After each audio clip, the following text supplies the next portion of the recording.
cái gì là cái tập sinh ra từ lò sáng đã là cái giờ khối lực có mà từ tua tổng ban hòa sắc có tua đâu từ những cái sát tỉnh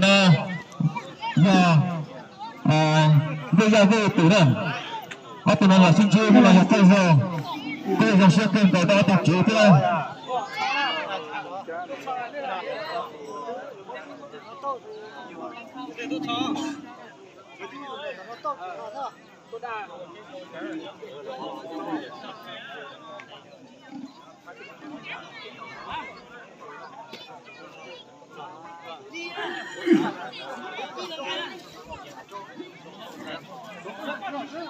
Ya, chalo, Dios. Apa namanya sumpah betul ini? Kita ram do, itu kok kalau saya sana. Yang kalau do ini ya cuceng nhưng mà mua sẽ là tàu tàu có là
Kalau jalan kita kemakan macam jiwa ini yang tak apa saja.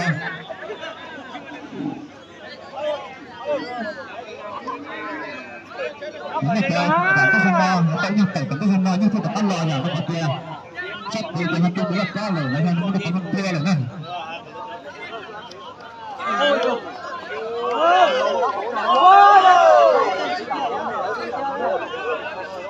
Kemudian jadinya pun kalau punang, saat yang nuna ni kita bukan nak kerja, kita tahu lah kan kita selesai.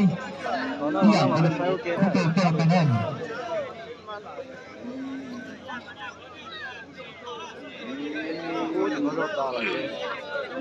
老了哈。cái nào nó đi mua chỉ thọ nó cái cho nó tiền thế cơ ấy con cháu nào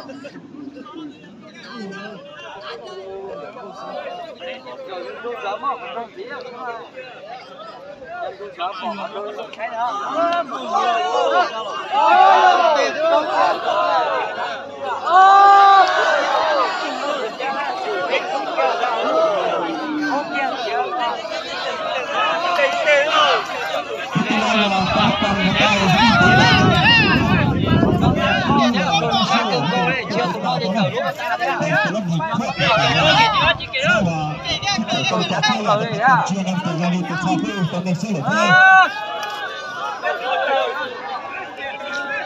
Lúc là cô sẽ vào thì tao vào tập tính đi, thì tính đi là tao cho, cái gì mình làm tao cái sao mà tôi, sao giờ cũng không có đâu, cái xong tao có cái tính đi,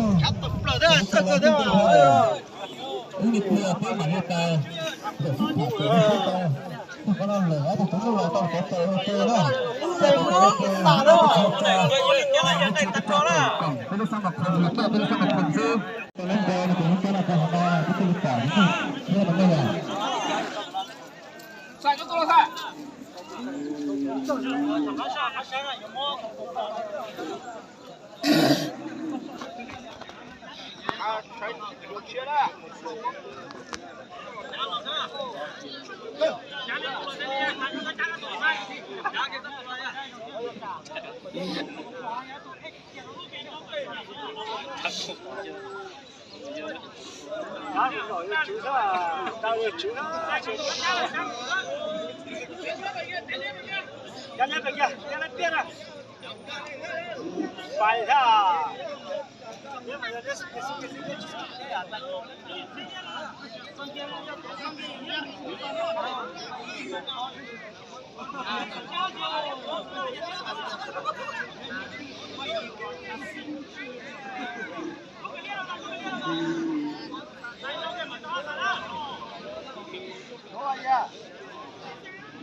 Trời nhỏ thôi à.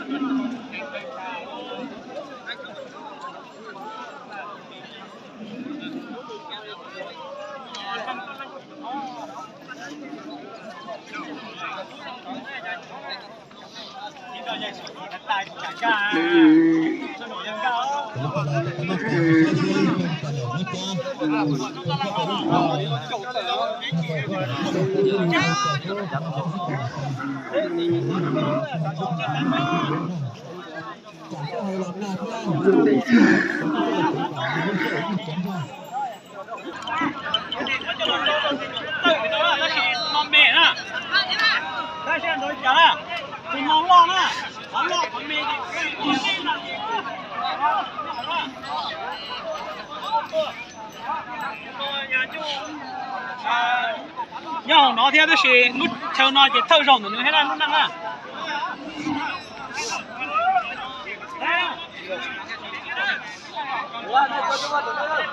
đâu chút xíu không được nữa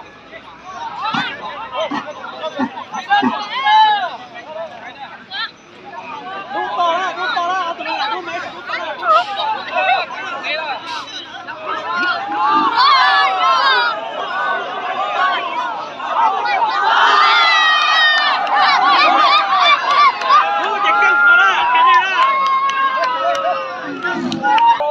luôn bây giờ khó xí xíu nữa ốp thơ ốp tên rồi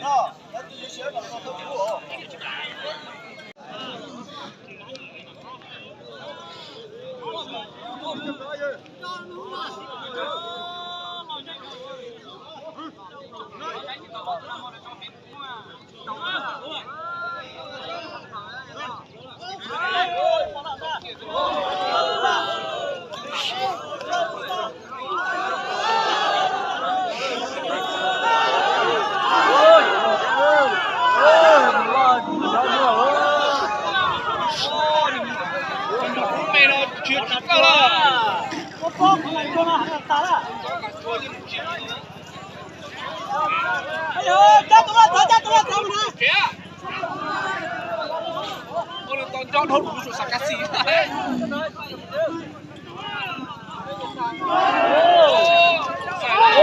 thôn mình ơi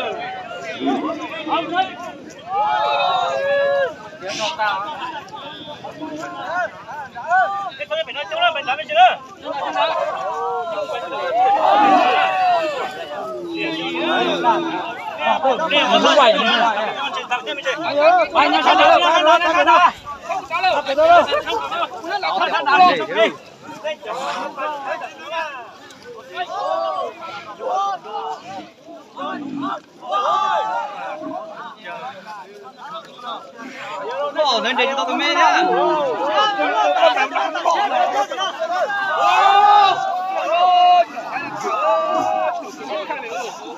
Tiếng dạng con đó tụi nó.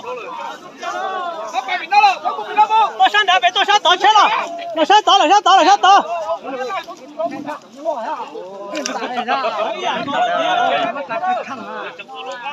高人家了。跟哥也没多少，就不是这个能看上的多。là từ đó nghe khó thì tôi rồi thế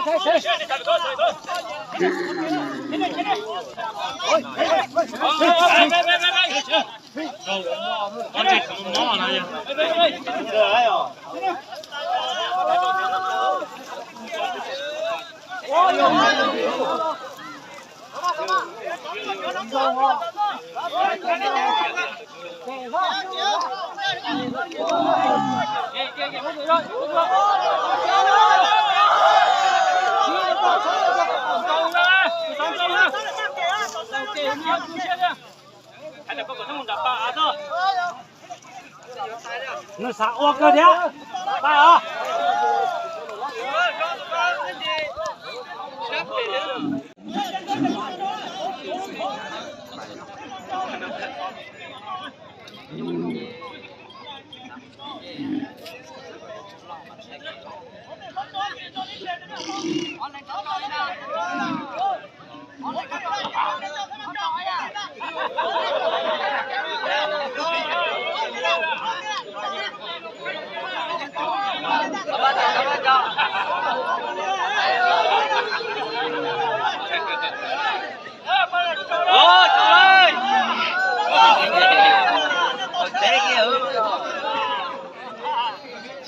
nó thì bố họ chữ tự nhiên tụi tay vậy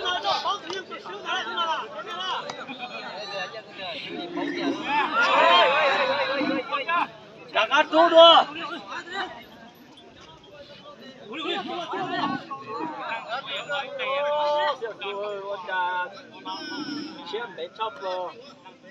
đến để sẽ tù thôi là chỉ một đây một từ giờ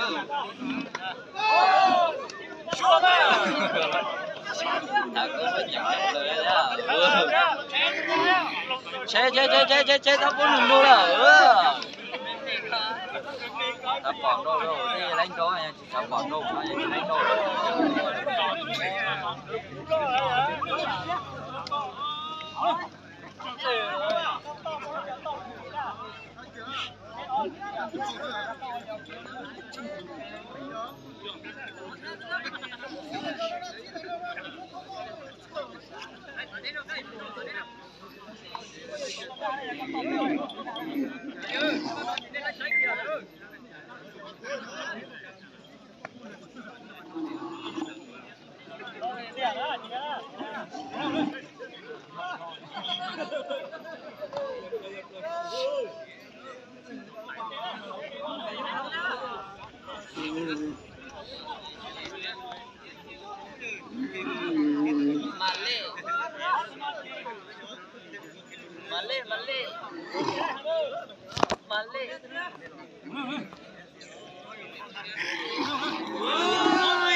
chạy từ dưới sân tố nó phải nó lấy khăn nó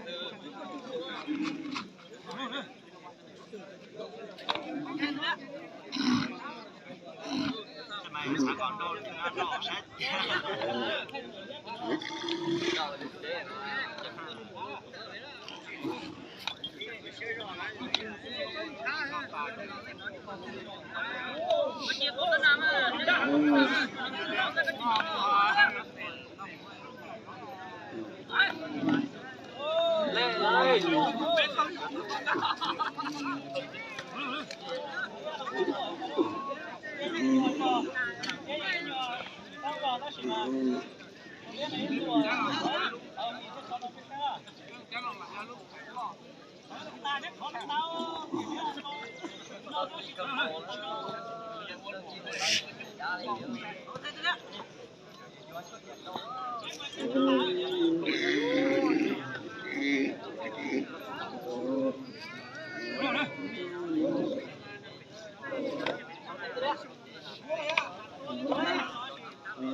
Hôm nay bữa nay tiền tao tin cái kia là bé không phải hả?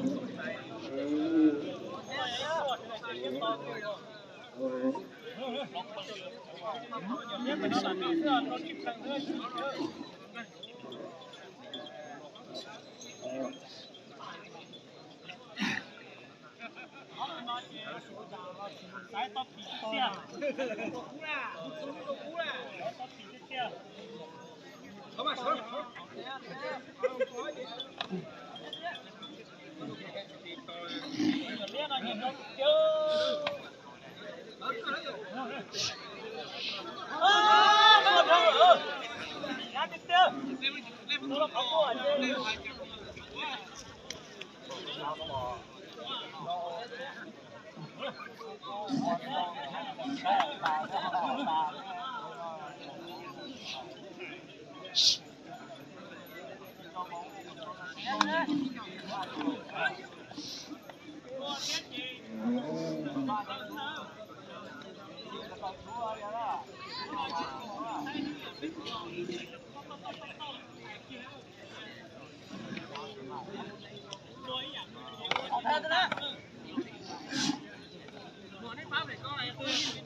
ไปแล้วตัดไปแล้ว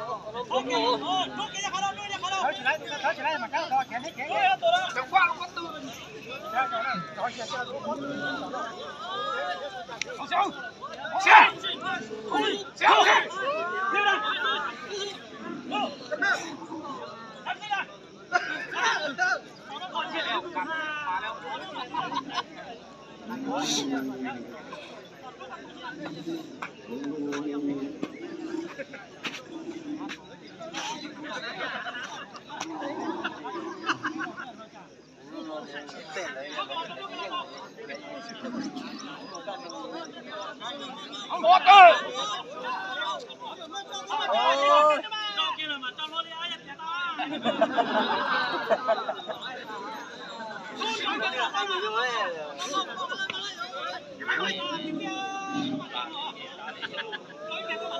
呀，到了今天中猪队了。你中了几单？猪这个中了，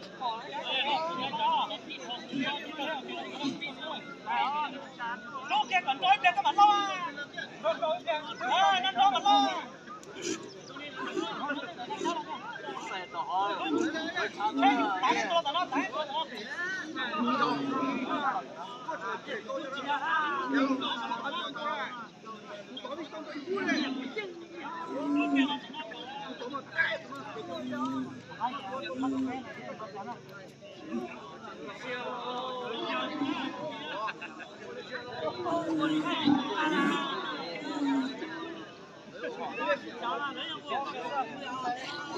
Xe không được các bạn.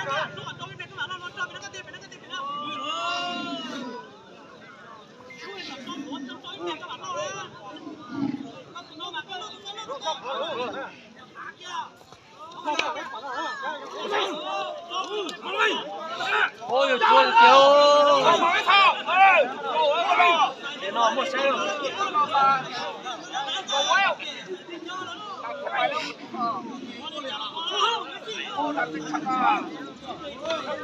một cái trứng rồi chứ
反正也养个兄弟啊。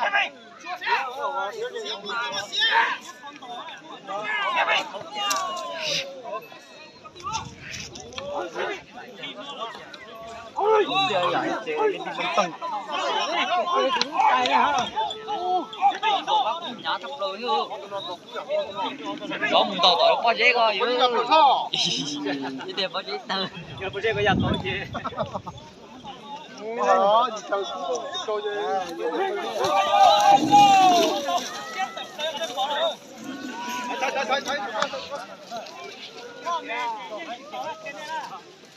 他还踩你装嘛？干嘛不给他踩这个弄墙壁？就给我两个房子你走呢。我们哪个？也都该年年的。他们结果的那样牛逼的，小的都知道。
tới chứ tại sao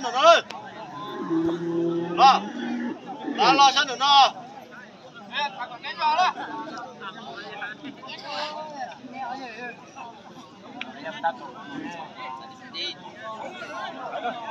tại đây rồi cú nó chè nên bỏ lốt da lốt trắng đó cú nó là